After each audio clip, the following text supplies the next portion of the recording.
Welcome to the Meb Faber Show, where the focus is on helping you grow and preserve your wealth.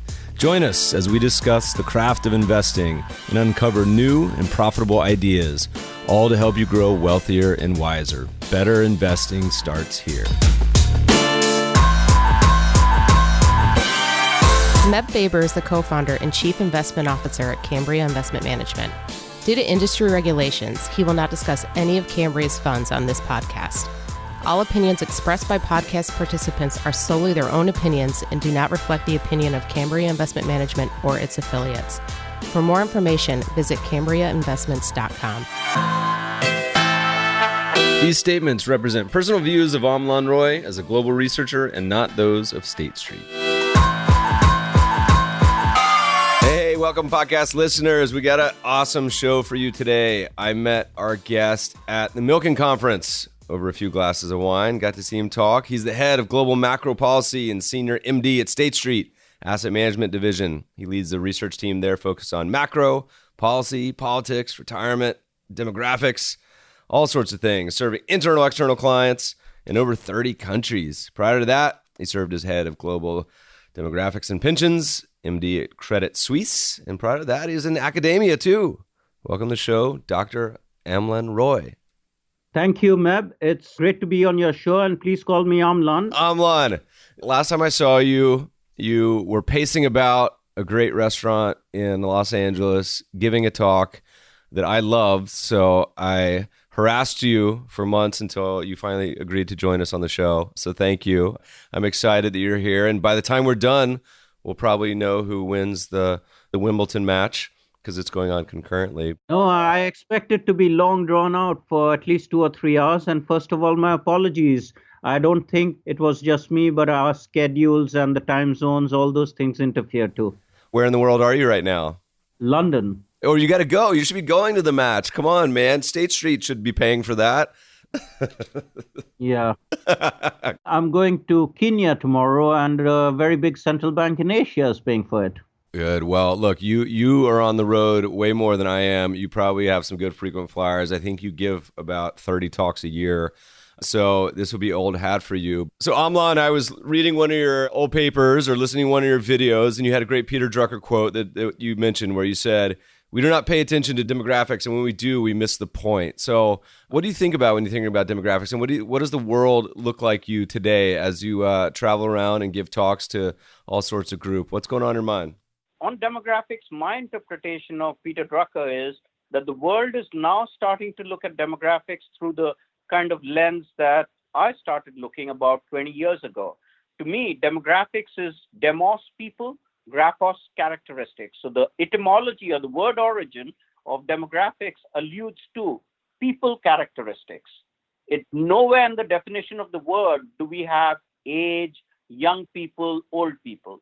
So if you look at the world in terms of people as consumers and workers, I claim consumers and workers affect GDP growth, affect asset prices, affect inflation, affect a bunch of things like geopolitics. And how many consumers are there in the world?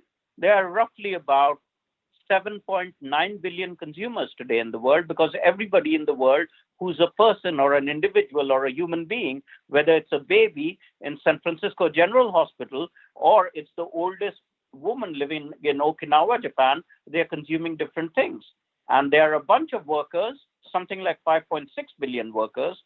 Workers make up the GDP of the world, and consumers consume the bulk of the GDP, in excess of 50% of the GDP of the world. In US, it's about 70% of the GDP. In China, it's about 38%. In Japan, it's 64%. And it varies because the consumption share of GDP varies. And a very important point that Peter Drucker alluded to is when we try to look at countries, we should look at differences across countries, because not all countries are homogeneous.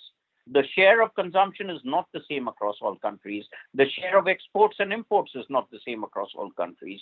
So in Germany today, during the trade wars, Germany is likely to suffer a bit more than countries like US or Japan, which are a bit more insulated, or even countries to some extent like China. So it's important to understand the sources of GDP growth, how are consumers consuming, how are workers working to get a holistic understanding of demographics. Now, where's the world today? I claim that the world today is in a very peculiar spot, which economists have been coming up with lots of narratives, some of them hyped up, some of them a lot of semantics, but many of them not making a lot of sense, such as some people calling it a neo-normal. I don't think it's a normal in any sense, where economic and finance orthodoxy has failed over the last 10, 12 years to come out of a low growth, low inflation, low interest rate world. And we are grappling with these issues, whether it be in Japan or Italy or Germany or US,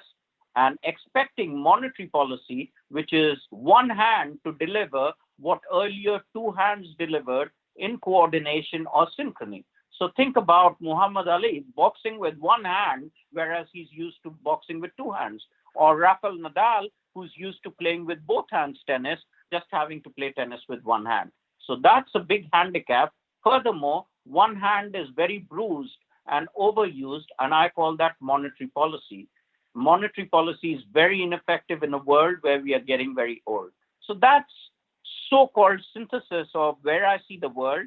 And why has economics failed? I refer to two very, very distinguished economic scholars, and people say economists are arrogant, but these are people who are Nobel laureates and still criticizing the profession, criticizing themselves and people like me, saying that economics has been very narrow-minded, has been too technical, has assumed superpowers in terms of forecasting, but has been found wanting because it ignored behavior, political institutions, trust, confidence, and other things which matter, and communications. So now Akerlof and Schiller first wrote a book called Animal Spirits. Then they wrote a book, Fishing for Fools, where they said it's the narrative which counts. And now Schiller has published another book called Narrative Economics, saying that it's not just how we see things, it's how we narrate things, how the FOMC narrates things, how the ECB narrates things, BOJ narrates things. In the earlier days, there was certain mystification where Alan Greenspan would say that, hey, I want to leave you people guessing. And now Bernanke believes that monetary policy is 98% communication and only 2% action. So we've seen a sea change in the world of central banking, in the world, the way they communicate. And furthermore, economists and central bankers have not understood that Meb and Justin are two very different people. If I put them in front of two computers in two different rooms and I tell them this is what the Fed said, this is what the ECB said, this is what Apple said and Google said, they may not always come up with the same conclusions. I've played that out with traders sitting next to each other. So messaging is important, but also understanding who receives the message is important. There's a couple of things wrapped in there I want to explore. The first is I was laughing because we had a guest on our podcast as you're talking about consumers who had a great quote. He's like, look, if you're born in the U.S., you come out of the womb a Disney consumer. He's like, you immediately start consuming everything Disney from the age of 0 on up. But one of the biggest sea changes we've seen that you talk a lot about, is aging. And particularly there's a large chunk of really old farts that are becoming almost an entirely new part of the way that we have to think about the future. Maybe talk a little bit about that and what kind of effect that's going to have going forward. That's an excellent point. And this is a very concrete example of where academics and people like me, until I looked at things very carefully, got things absolutely wrong. So the orthodoxy of macroeconomics, actuarial science, and insurance policies is to take the lifespan of an individual and divide it into 3 phases. And this is what the academic gurus of the 50s and 60s, the Samuelsons, the Modiglianis, and the Markowitzes did. So they said 0 to 15, we are young non-workers. We are largely in schools. They were modeling the world in the 50s and 60s. 16 to 64, we are working age, and 65 plus, we are retiree. So when I started looking at demographics far more closely, I said, hey, let's ask myself a question which I should be able to answer as a macro finance professor. The question is, Meb says, Amlan, you retire at 65, and Justin says, Amlan, I think you're going to die at 85. Let's assume both of you are right. How much money do I need for 20 years post-retirement?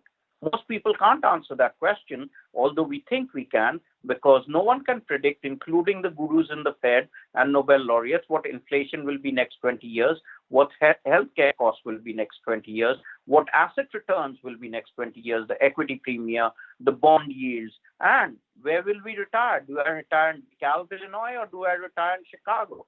Do I retire in Pella, Iowa, or do I retire in New York City? The costs of living are different, the job opportunities are different, etc. So I discovered very late, because I'm not very smart, and like Peter Drucker, I drank the Kool-Aid that everyone gave me as a finance macro academic. Somebody pointed out to me in 2007, a doctor, that I was blatantly wrong and a statistical geek who doesn't understand the real world. Why? Because an 80-year-old in Netherlands cost the government something more than 79% more than a 65-year-old in terms of healthcare costs. In Switzerland, it's more than 90%. In US, it's more than double. So putting all retirees in one category, 65 till the time they die, is a big fallacy, because the 80-year-olds are the very old people. Their wealth, their consumption, their retirement, their outlook is very different than 65-year-olds. Furthermore, the 80 plus, who I call the very old, are the fastest growing age group in the world, fastest. They are growing at rates which are 4, 5, 6 times the rate of the average population growth. So I'll start off with Japan as an example. In 1970, Japan roughly had something like 46% debt to GDP. Its 80 plus population was 1% of the total population. Today, when its debt to GDP is more than 50%, its 80 plus population is more than 7 times. I easily translate this to a country in deep, deep trouble in Europe called Italy. When I started doing demographics, Italy used to be the 4th or 5th oldest European country. Today, it's the oldest European country, and Italy faces a very, very big debt problem in EU 28 with one of the highest debt burdens, but also it's the oldest country. Italy's populism comes from demographic features, and we wrote a paper on this saying that Italian demographics underlines low growth, debt instability, and populism. So why do we see this?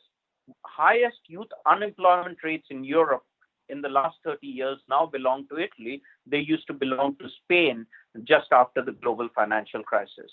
Second, Italy has a big gender bias, male versus female labor force participation rates. Third, Italians, although healthy, are retiring earlier than their retirement ages. This puts an enormous burden on their public debt. And the biggest reason for growth of public debt in Europe is the growth of the 65 plus, but more pertinently and more particularly, the growth of the 80 plus. In Europe, roughly 79 to 82% of taxes go on pensions, healthcare, and long-term care. But it's not just a European problem. This is also a problem in US. Last month, I was in DC, where I was speaking to your pensions experts and speaking at conferences, as well as people who are supposed to bail out a lot of companies which may be in trouble in terms of pensions. And I argued to them that the present value deficit of Social Security, Medicare, Medicaid, according to Larry Kotlikoff, who's one of the gurus in terms of generational accounting and has been on the Council of Economic Advisors 3 times. He's written a book which is a must-read for every American. It's called The Coming Generational Storm. He's written many other books too. And 210 trillion is the present value deficit of Social Security, Medicare, Medicaid. That, give or take, something like 5 trillion. How do Americans get rid of that? To get rid of it, solutions can be very radical. One solution could be create a lot of inflation, and that would be very inimical to the older generation. Old people lose out if you create inflation, their benefits go down. Second could be that you put an enormous burden on the smaller young generation, and that would be increasing taxes. My argument is simpler. I say, take it, and I learned this again from a client because I'm not smart enough, take 210 trillion or 220 trillion and divide it over 100 years. Let 4 generations share in it so that no one generation suffers that. So I do think the basic problem in the world is we've overpromised to older generations, and that is the biggest mistake of corporate governance. People talk about corporate governance without realizing the biggest mistake of corporate governance is making long-term promises. So let's assume you or Justin are my boss, and I come and ask you, what is my salary or compensation package going to be for next year and year after next? You're going to say, are you crazy? I don't know. Are we going to make profits? Are you going to deliver? Are you going to work properly? So if you can't give me a guarantee for next year or year after next, how did all of corporate America, corporate Japan, and corporate Europe make pension promises 20, 30 years into the future? And no one questioned it. No one questioned it because it was an empty pension promise which never came in the money. In the 60s and 70s, most people would die by 65, 70. So you had 3, 4, 5, maximum a decade of post-retirement. Today, you have people who at the age of 70 have more than an 80% probability that they are going to live till 95 in countries such as Italy, Sweden, Japan, Germany, and also parts of United States, which are fairly wealthy. But US faces a very big problem. It's a problem that Americans really ought to introspect and deal with because it puts America in really a bit of a laughing spot sometimes. America spends, or US spends 18% of GDP roughly on health. And the median age of Americans is 38.3 years, roughly 8 years lower than Hong Kong and Japan and lower than most of Europe. And largely this is because of things which can be sorted out, which Mr. Bloomberg tried. One is supersizing, another is obesity, third is inefficient healthcare, and fourth is that Americans work too hard. An average American in San Jose or in Santa Monica making $2 million is not happy with the size of their home. Maybe it's a $5 million home. They aspire to a $10 million home. So instead of working 340 days in a year, they go and start working 350 days in a year to drive themselves to an early grave. These are issues that Americans really need to balance: prosperity against quality of life. $5 million home, Amlan. I was just looking, I tweeted a couple months ago that there's like 20 homes in Los Angeles listed for over 50 million, including 8 homes listed for over a 100 million. So I'm really, really unhappy because I'm a renter and I'm nowhere near a $100 million house. Absolutely. And this is a very, very big problem. And I think history books, according to John Taylor at Stanford, will come back and say that 2 economic heroes were financially reckless in giving us a very gold gilt-edged dream and selling it to the average Americans. And many would blame Greenspan and Bernanke for keeping interest rates too low and making an average person like me earning $35,000 a year or $40,000 in Nebraska think that I can really afford a $3 million home. So selling that dream is something that even people like Schiller criticized in a book called Subprime Solution. So we should live within our means, but inequality is at an all-time high. Never before have we seen in America that the top 3 richest individuals have close to 50% of its private wealth. That wasn't true during the time of the Carnegies, etc. But that's not just in US. US is not the most unequal country in the world. The most unequal countries in the world are in emerging markets. Number 1, Brazil. Number 2, India. Number 3, China. So you're talking about $100 million home. The most expensive private residence in the world lies in the second most polluted city in the world called Mumbai. And the value of that is $2.1 billion. It's owned by Mr. Ambani, and it's hardly 3/4 of a mile away from the second largest slum in Asia. So growing inequality is also something that you see a lot more in emerging markets, not just in developed countries. And this is what ferments populism, when people see that just like some CEOs, some people in society making multiples of thousands or tens of thousands of what the average hardworking American makes, that's when you see some kind of populism, not just in America. It's happening in UK, Brexit, you can see. It's happening in Greece. It's happening in Italy. It's happening also in parts like Germany. And this right-wing movement is not something which is happening without any economic fundamentals. A lot of people claim that these right-wing movements are happening because inequality has worsened because of globalization and international trade. So there's a brilliant book written by somebody who's in a minority. He's my contemporary, called Danny Roderick.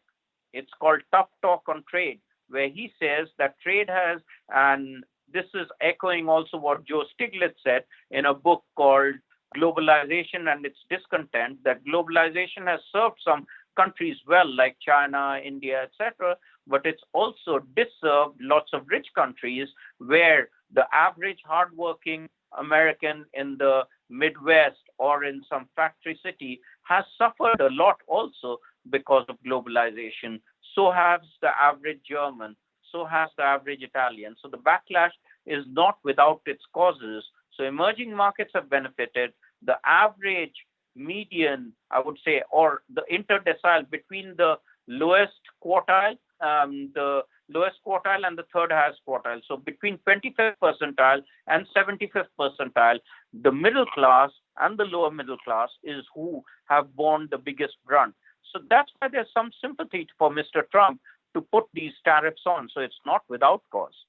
There's about three big issues, at least, that we've kind of talked about in this whole sort of diagnosis, and want to talk a little bit about prescriptions.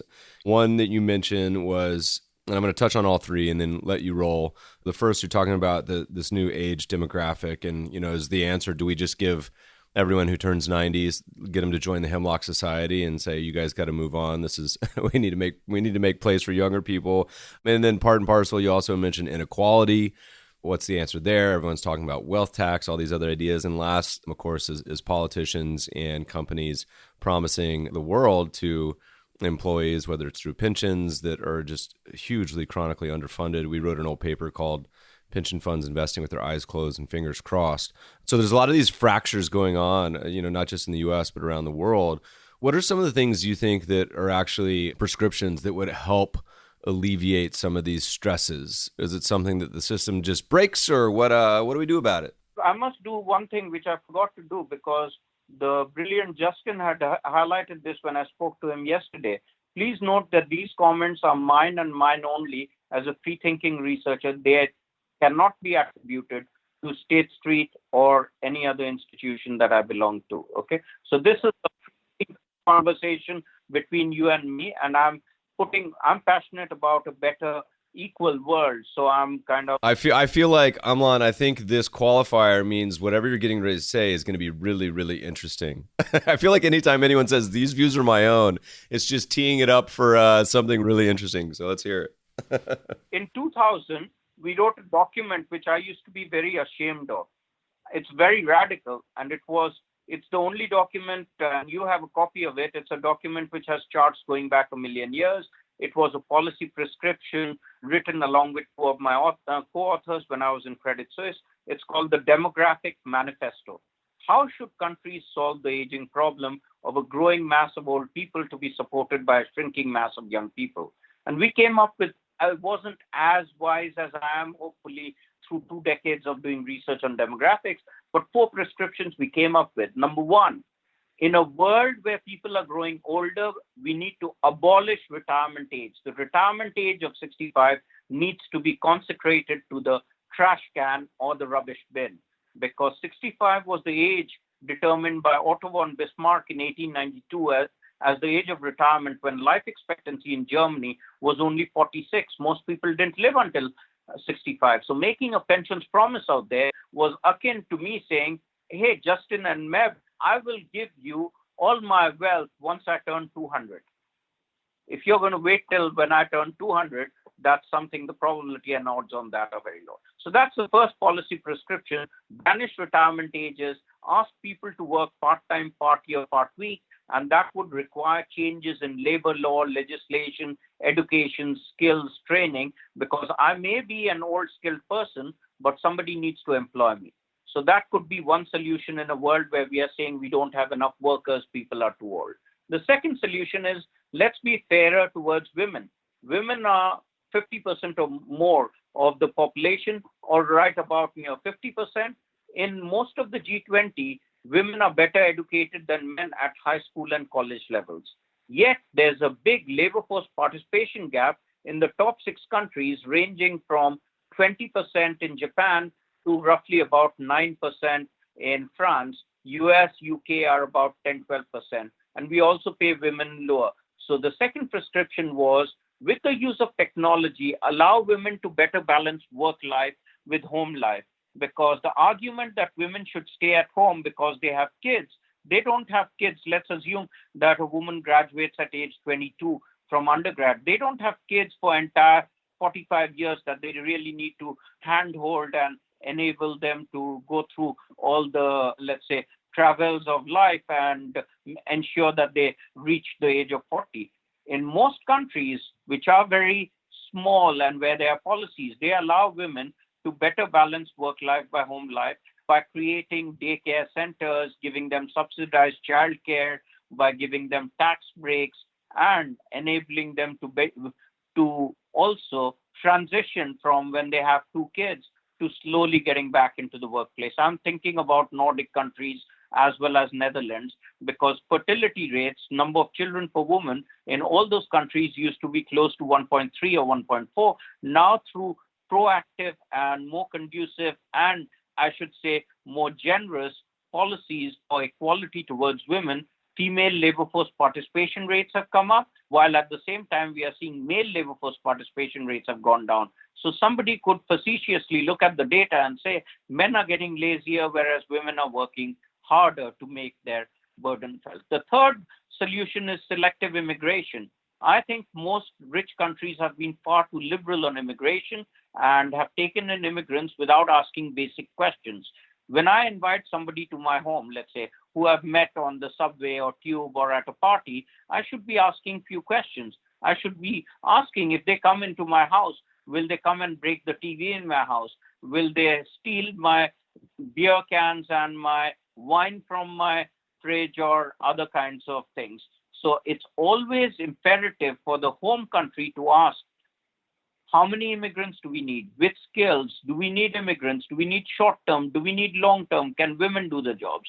And I don't think any of the countries have asked those questions in exactly that kind of framework in the 70s, 80s, and 90s. Now some have started asking, including the US, but the best advanced countries on those have been Canada and Australia, which always ask those skill-based questions. And the last prescription I give is, you don't need to bring in people into your country as immigrants if you do not have the wherewithal, or you think that they will cause havoc, or they will live in ghettos, or they may not contribute enough, because different countries have different policies for that. You could have, for non-core activities, ship your job over to some country like India or Colombia or Poland or Hungary, where there are processing centers which are looking at the x-rays and scans of Hope Heart Institute in Seattle, or let's say Mayo Clinic in US, or one of those other big hospitals like Mass General. So you could outsource those kind of activities. So those were four of our solutions. They are very radical, but I believe they are still applicable, and different countries need to do different mixes of those policies, because even countries like Japan are opening up to immigration. How many countries in the world, if I went to the Nordics or UK, would I see that the dean of one of the biggest universities is a black person? Unthinkable in Japan. Sumo wrestling referees are women. Koizumi has enough people in his cabinet which were women, and now Abe-san has also got enough women. So I do think that countries are changing, but the big problem is a political problem. There are too many old people and they vote a lot.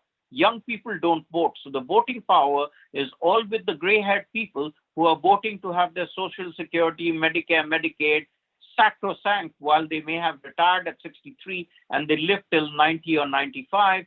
Who's going to pay for it? A smaller, younger generation. Their taxes will go up, and we are also not promising them the same type of jobs as earlier. So the younger generation is facing a bit of a backlash where they have to look after older generations and also possibly pay higher taxes for the baby boom generation and those who are older. Talk to me a little bit about, I mean, by the way, those are far too sensible suggestions for most of our politicians to adopt, but they make sense. There's a couple other topics I want to talk about. Briefly, we'll talk about some investment concepts. One, to me, is in the economics profession, so somebody who's been both on the academic side and the practitioner side for a while. One of the big surprises to me that you look around the world today, and there's a lot of discussion about it, is the realization that there's a large part of the world that has negative yielding sovereign bonds. And from an economics idea, I'd love to hear you talk a little bit about that. Do you think about that at all? Could the U.S. ever go negative? Will we? What's the whole? Because to me, that's probably one of the bigger surprises I've seen over the past 10 years. Absolutely. And you've taken me back to my first point. We live in a very abnormal world. Classical economics never had to deal with interest rates which are negative. There was a Bank of England spokesperson who gave a lecture recently and said that in the G10 countries, 87% of the bonds are negative in real terms. The traditional models of asset allocation, derivatives, or asset pricing all were based on positive term structures where the treasury bill was probably at 2%, real rates sometimes were 4, 5, 6%, and nominal rates were 8, 9% sometimes. But those days are gone. Today, in a world where interest rates are negative, I call it an abnormality because interest rates in a perfect equilibrium sense should be related to the marginal productivity of capital.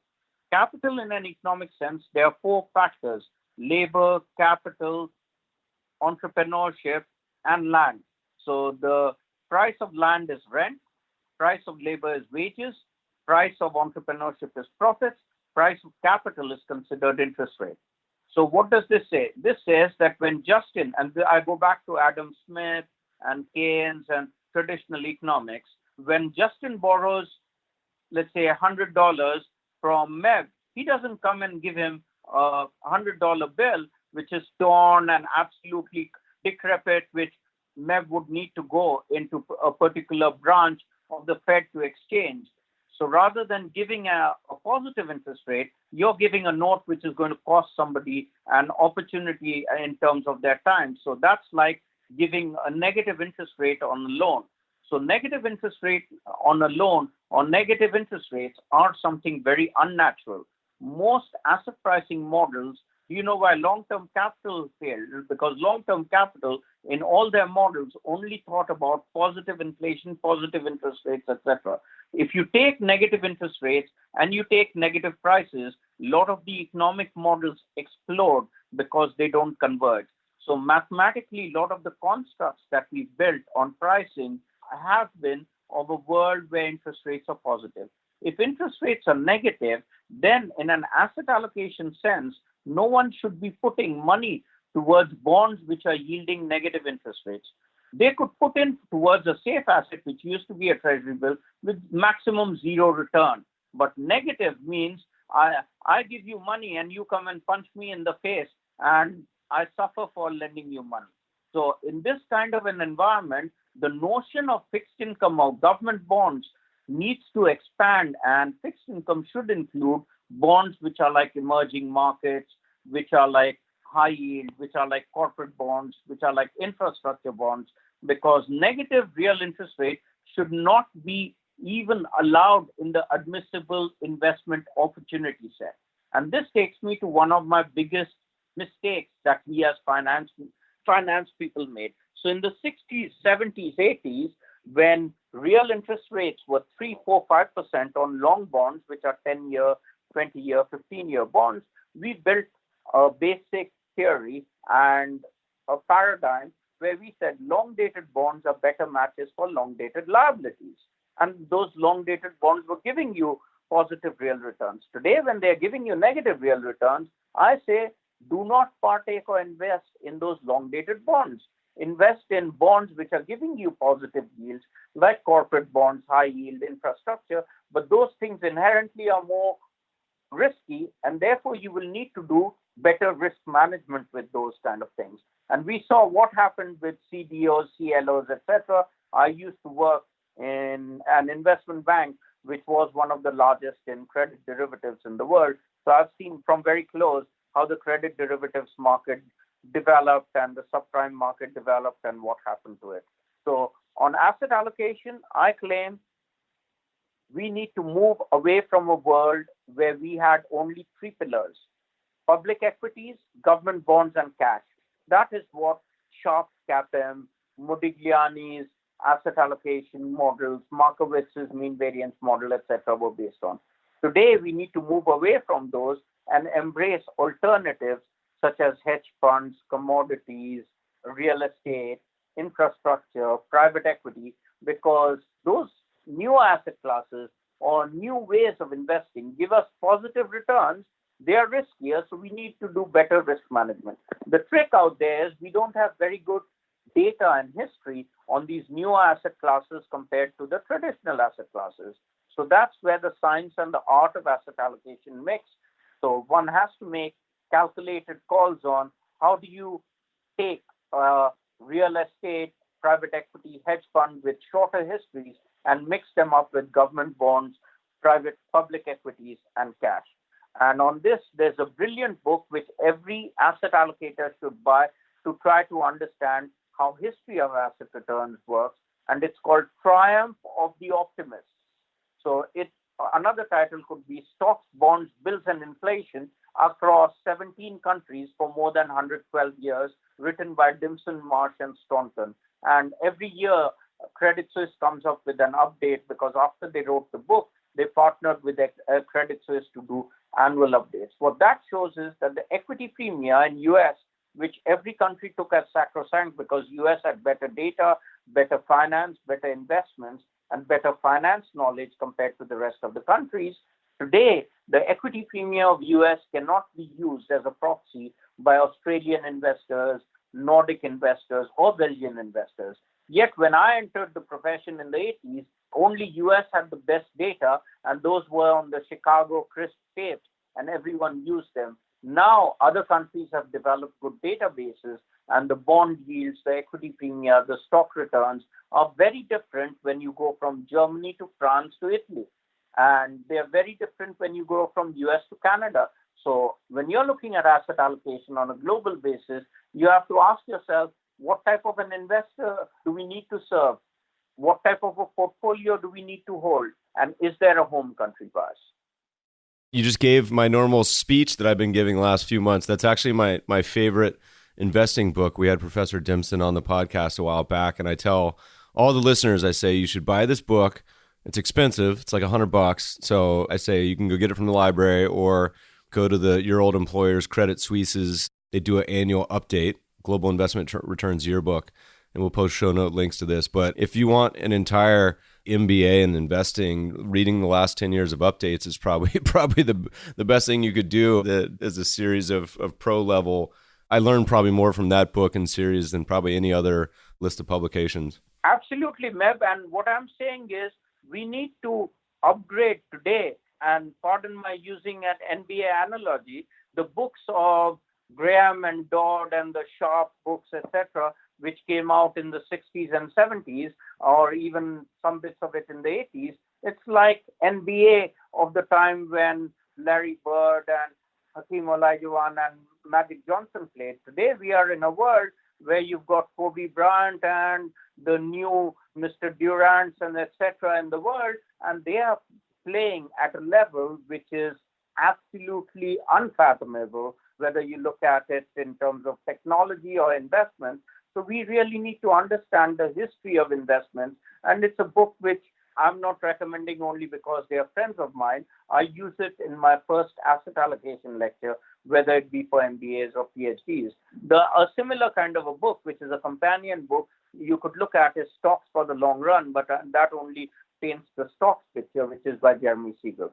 It's interesting because we talk in the U.S. where we say, as you look around the world, the U.S. has, you almost call it a high yield market at 2 and whatever %. But even then with U.S. stocks, we believe price to return probably lower than they have historically. We talked recently, Schroders puts out a yearly publication, but it says the same thing as everyone else, where they say that investors expect over 10% returns. and it's a global phenomenon. And, all the pension funds expect 8%. So even if it's 8% or 10%, but the opportunity set is giving you around 3%, it's either setting up the case for a lot of disappointment for a lot of people in pension funds, or you got to really start to think outside the box of traditional like you mentioned, the CAPM, just basic assets, because otherwise, or you can just be happy with your 2% returns and move on. But it creates a situation that's probably not tenable for most investors. No, and you can see that in U.S. states. You make a brilliant point out there, Meb, because look at U.S. state pension plans, whether it be state of Georgia, state of Illinois, state of Rhode Island, or California, where you people are. Most states take their liabilities and they're discounting it. Earlier, they used to discount it at 8%. Now they thump their chest when they've adjusted the discount rate from 8% to 7.25%. And I told them, when is the last time you ever in a single year made 7.25%? Then how come you're discounting your liabilities? So states are allowed to cheat on their liabilities. I do think they need to be a bit more honest with the public and say, gone are the days where we could aspire to give you 7, 8%. We give you 3%, that's good. But let me also turn it the other way around. I am one of the biggest fans of people who've had 30, 40-year histories of great bond performance, and legends like Bill Gross and Alan Howard. If they are finding it very difficult in a world of low interest rates to make money, what does that say for sub-average folks like me? It's not going to be easy. And we should understand that they made money during a period where interest rates were very high. Let me give you another example. Why aren't banks lending more money? Because if interest rates are so low, where do they make money? Because they are being told you need to be cautious about lending money to young people, and young people need the most money. Old people aren't going to engage with you at low interest rates. So low interest rates are the basic anathema or the curse of investments, because you are asking banks to keep interest rates very low. And with low interest rates, my analogy is it's as if you're telling somebody, buy a can or a carton of Tropicana, which used to cost $5. Now you say, please go and sell it in for a quarter. Even if the cost of production be 20 cents, no one wants to sell it at a quarter. Similarly with banks, if you tell them, hey, keep interest rates this low, where do banks make money? If interest rates are very low, there's very low return to entrepreneurial capital too, to risk-taking. So if we want to reward risk-taking, idea is you borrow at 3%, you have conviction in your project, you get returns of 8-10% in your project, return on 3%, some interest rate, let's say pay 3.5%, and you net 4.5% and go and sleep happy. That's the way the capitalistic world used to work very well in the 60s, 70s, and 80s. I would be remiss if I didn't talk about productivity growth all over the world falling. And the reason for labor productivity growth falling is that as we get old, our productivity growth falls. The highest productivity growth belongs to young people. And to get high GDP growth, my answer in China, India, and rest of the world is employ more young people and employ more women. So if we increase labor productivity growth by employing more young people, more women, and by using technology efficiently, we will create more growth, which will have good spillovers to employ both young and old people. And it is a myth to say that old people take away young people's jobs, because my challenge to all of America is, can anyone do Mr. Alan Greenspan or the job of Mr. Bernanke or the job of Larry Summers today? And the answer to that is no 20 or 25 or 30-year-old can do it. Likewise, none of those three names I've mentioned can do the job of a 25-year-old in a McDonald's or a Target or in a Best Buy.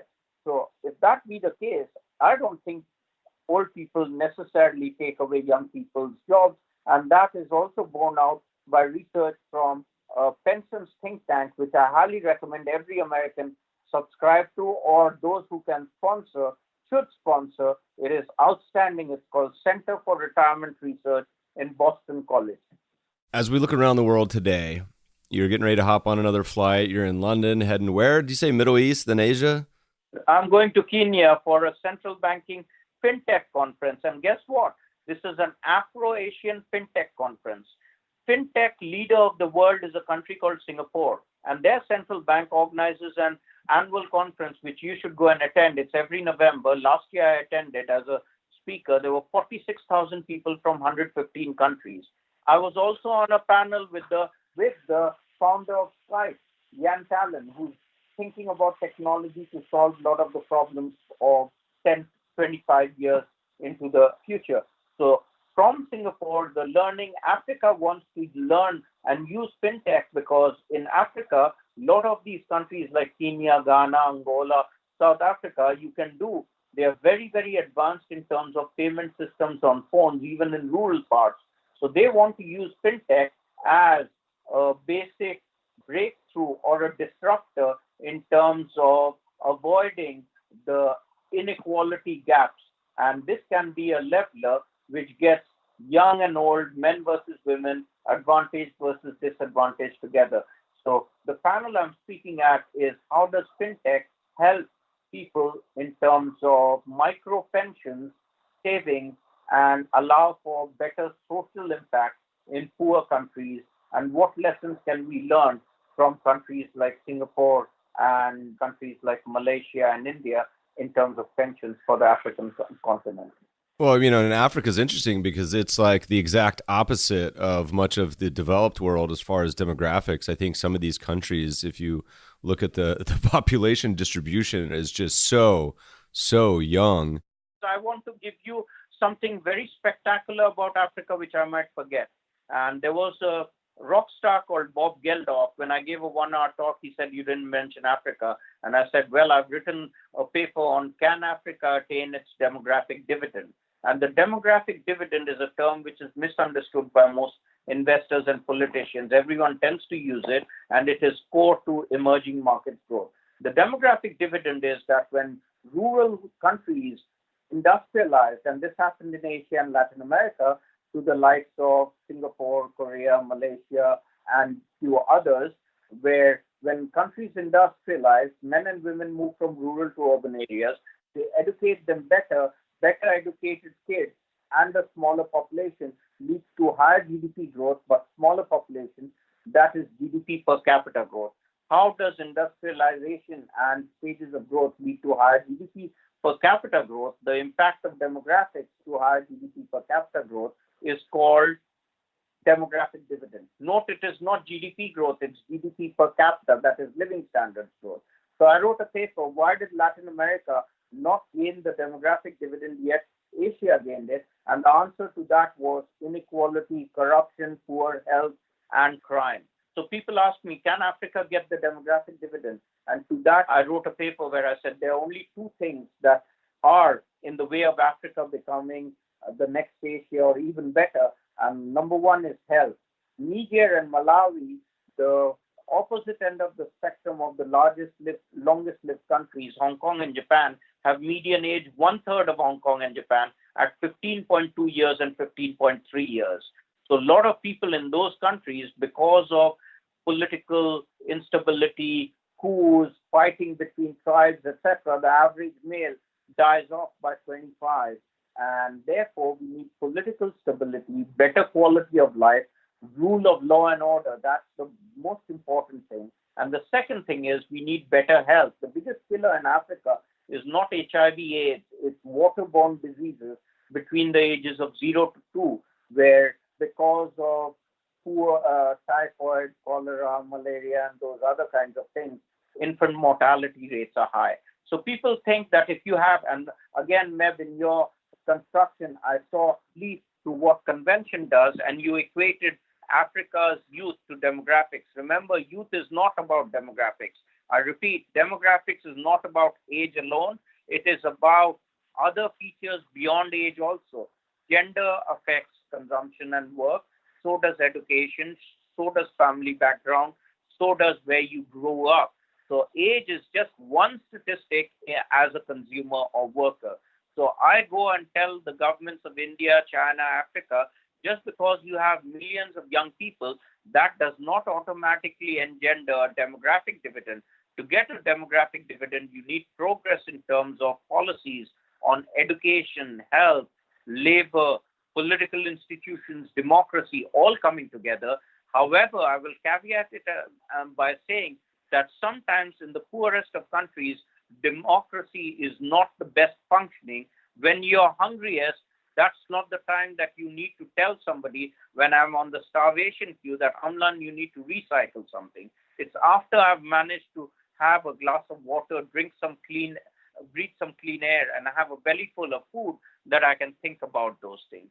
So we need to create jobs, and healthy workers, educated workers will lead to a demographic dividend, but just workers, 400 million Indians and 600 million young Chinese, does not guarantee a demographic dividend if they are unhealthy, unemployable, sick, or if they don't have jobs to look forward to. There's a lot of food for thought in there. Amlan, as much as I want to keep you for another hour or two, we got to start winding this down because we got Nadal, Federer on. Who's your prediction, by the way? Who do you think takes it today? If it goes to 5 sets, Nadal takes it because he's got better stamina. But otherwise, I think Federer has always got the edge on grass. If this was played on neutral courts, then it's difficult to predict. Nadal is supreme on clay courts. I think on grass, if Federer gets the first two sets, then Nadal can't come back. That's a good example. I mean, Federer, he should have forced retirement by now. He's an old fart in this demographics. He's still whipping everybody. Yeah, but look at it. That's why it's a good note to end on. Health is the most important asset that you have. I have personal examples of friends who are worth more than 100 million, but they've had 3 bypasses. Their oxygen capacity is 40% of a normal average person of their age. So then you can't enjoy life. And I think Federer, Nadal, and Djokovic are supreme because they are taking care of their health, diet in ways that John McEnroe and people like Borg and others, even heroes like Pete Sampras, never managed to take care of. Yeah. Well, it's interesting to talk about Federer, too, because the biggest thing he's mentioned over the past few years is he actually has amped up the amount of rest he takes. It's not killing himself on the circuit, but takes a little more rest. He's an old man. A couple more things, and we'll let you go. First, you mentioned a lot of great resources, and listeners will link to those in the podcast notes for books and papers and ideas. Anything else that's been either particularly influential or anything that's been on your shelf as you're on the airplane reading or thinking about that you thought has been really interesting in the past? Let's hear it. There's a great book which was released in Milken, and it was released by somebody who was the political guru of Bill Clinton. However, he decided to ditch Hillary Clinton somewhere halfway through her campaign. And he's called the king of consumer surveys. His name is Mark Penn. He coined the term hockey mom, soccer mom, Luddites, etc. So he's brought out a new book called Micro Trends Squared.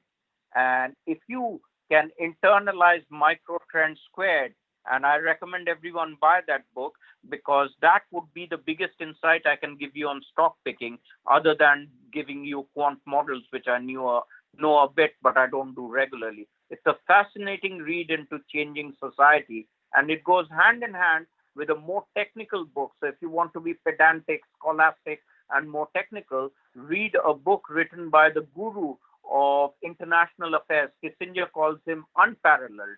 He's no longer alive. Sam Huntington wrote tremendous 2 books, Clash of Civilizations, predicting the trade war, predicting China, etc. in the 80s. But the second book on the American identity that he wrote is fascinating reading called Who Are We? How is the average person in Sacramento different than the average person in San Francisco or in Chicago, and how the American identity has evolved over time. Those are, I would say, one is international, another is understanding society. And if we have to do good investments, you don't just need good models. You need the gut feel of the Warren Buffett or the intuition of the Bill Grosses of the world. As you look back over your career, and I don't know how relevant this is, but I'd love to hear if there's anything that comes to mind as on a personal basis that's been your most memorable investment. It could be good, it could be bad, it could be stocks, it could be something else. Anything over the past few decades that's been a great investment. My 3 most important calls were one in PIMCO, the day US Treasury said no more 30-year bond issuance. I said US will come back and do 30-year bond issuance in 2001. Long bond yields will go from 4 to 3 to 2. My second most memorable call, which turned out to be right, was in 2006 saying Greece will fail because Greece is like GM, Chrysler, and Ford multiplied by 50. And my third most important call was saying that youth unemployment will create the Arab Spring. And now I'm warning about China and India having very high youth unemployment. But on a personal basis, I'm most proud of giving advice on a question asked by one of the richest people in Germany, who's a household name and multi-billionaire, on what can you tell me, which country should I invest in? And I gave him 2 countries, which I believe worked very well for him.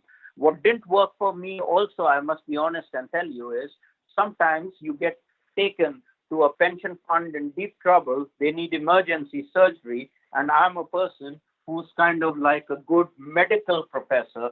So I'm not the guy who's going to open up your heart and do cardiovascular surgery. So once I was put in a position where a pension fund was in big trouble and I was doing big picture thinking, they didn't need me.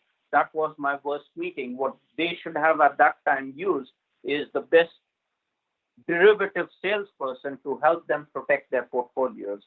So sometimes big picture people should not be brought when it's a time of crisis. I'm useful when probably you have a bit more thinking space, but I'm always grateful that markets teach us that we are imperfect, and a more holistic view and looking at different angles and looking at investments in contrarian ways oftentimes helps, because if everyone were to follow the herd, you wouldn't be making money. Amlan, I have had a great time chatting with you today. We could easily go on for a few more hours. Where do people follow you if they want to keep up with your writings, your to-dos, your speeches, all that good stuff? Is there a way to keep up with all your goings? I'm very controversial, so I'm scared of being misquoted, but I'm on LinkedIn. Other than that, for clients of State Street, they can always ask for a meeting through salespeople like you do, or else try to follow. Google me. When I left Credit Suisse after 19 years, I wasn't allowed to take most of my papers, but I found them on sites of universities, central banks, etc. And I'm on LinkedIn, so you can always email me. At best, I'll tell you I don't have a good answer, and Justin's buddy or Justin has a much better answer. We'll add all these links to the show notes, listeners, so you can check out a bunch of Amlan's papers and videos and books we mentioned, everything in between. Amlan, thanks so much for joining us today. No, thanks a lot. Well, listeners, we'll post all these links to mebfaber.com/podcast. Send us any feedback you got at themebfabershow.com. Subscribe to the show on any of the platforms, Radio Public, Breaker, iTunes. If you want to start your own podcast, check out Podbean. Thanks for listening, friends, and good investing. These statements represent personal views of Amlan Roy as a global researcher and not those of State Street.